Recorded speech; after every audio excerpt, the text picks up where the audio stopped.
ప్రకటించింది. ఆటోమొబైల్ రవాణా పరికరాలు, మెటాలిక్, నాన్ మెటాలిక్ మినరల్స్, ఆహార శుద్ధి విద్యుత్ పరికరాలు తయారు చేస్తారు. తెలంగాణ, కర్ణాటక రాష్ట్రాల సరిహద్దుల్లో ఏర్పాటయ్యే ప్రాజెక్టు ద్వారా రాష్ట్రానికి లబ్ధి కలగనుంది.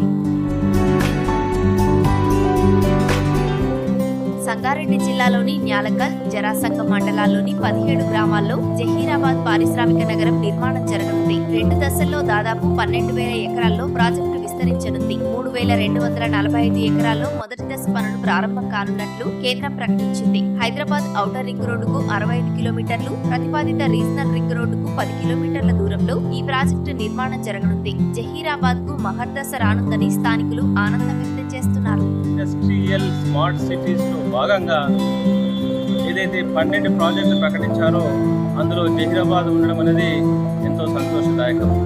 జహీరాబాద్ ప్రజల తరపున కేంద్ర ప్రభుత్వానికి ప్రత్యేకంగా జహీరాబాద్ ధన్యవాదాలు